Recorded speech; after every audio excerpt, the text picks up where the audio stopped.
স্বামীর মনে কষ্ট দেয়া কত বড় অপরাধ জানলে জীবনেও কোনো নারী তার স্বামীকে কষ্ট দিত না। কিয়ামতের ময়দানে সর্বপ্রথম একজন নারীকে জিজ্ঞেস করা হবে নামাজের ব্যাপারে আর তার স্বামীর ব্যাপারে।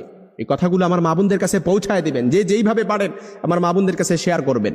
আম্মা জান আয়েশা রাদিয়াল্লাহু তাআলা আনহা বলেন, ইয়া মাশারান নিসা, হে নারী সম্প্রদায়, লাউ তাআলামনা হাক্কা আজওয়াজিকুন্না আলাইকুন্না, তোমরা যদি জানতে তোমাদের কতটা দায়িত্ব স্বামীদের উপর, লাজালাতিল মারআতু মিনকুন্না তামসাহুল গুবার আন কদামাই যাওজিহা বিখাদ্দি ওয়াজহিহা।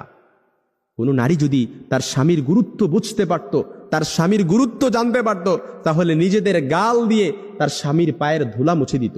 সুবহানাল্লাহ বিহামদি, তার স্বামীর ধুলা মুছে দিত নিজেদের গাল দিয়ে।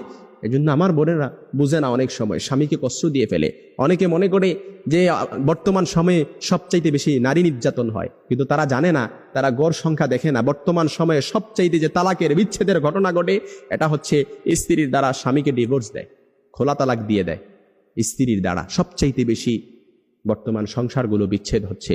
এই জন্য আমার মা বোনেরা, আল্লাহ নবী সাল্লাল্লাহু আলাইহি সাল্লাম আরো বলেন, কোনো স্ত্রী যখন, কোনো নারী যখন তার স্বামীকে কষ্ট দেয়, তখন জান্নাতে হুরেরা সাথে সাথে বলে, তুমি কেন আমার স্বামীকে কষ্ট দিচ্ছ, কেন আমার স্বামীকে কষ্ট দিচ্ছ? কাতালাকিল্লাহ, আল্লাহ তোরে ধ্বংস করুক, আল্লাহ তোরে ধ্বংস করুক। কেননা জান্নাতে হুরেরা কেন এটা বলেন? তারা বলতে থাকে, এটা যেমন তোমার স্বামী, ঠিক তেমনি এটা আমারও স্বামী। সে মরতে দেরি, জান্নাতে আসতে দেরি, আল্লাহ তাআলা তার জন্য আমাদেরকে অবধারিত করতে দেরি করবে না।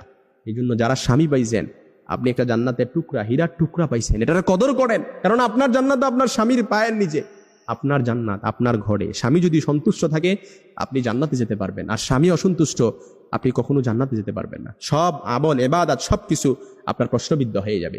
এজন্য সব সময় স্বামীকে সন্তুষ্ট রাখতে হবে। অনেক মা বোনেরা স্বামীর প্রতি সন্তুষ্টের দিকটা খেয়াল রাখে না। না, অবশ্যই আপনাকে এই দিকটা খেয়াল রাখতে হবে। কারণ যে স্ত্রীর প্রতি তার স্বামী অসন্তুষ্ট থাকে, কিয়ামতের ময়দানে ওই নারীর দিকে আল্লাহ তাআলা ফিরেও তাকাবে না, তাকে পরিশুদ্ধও করবে না, রহমতের নজর দিয়ে তার দিকে তাকাবেও না। এই জন্য আমার মা বোনদের কাছে মেসেজটা পৌঁছায় দিবেন, যে যেইভাবে পারেন তাদের কাছে শেয়ার করে দিবেন। কারণ আমরা চাই না আমাদের মা বোনেরা জাহান্নামে যাক, আমার মা বোনেরা জাহান্নামে যাক। আমরা চাই না। এই কথাগুলো অবশ্যই তাদেরকে শুনতে হবে, তাদেরকে বুঝতে হবে। যারা না স্বামী পেয়েছে তারা একটা হীরার টুকরা পেয়েছে, যারা স্বামী পেয়েছে এটার কদর যদি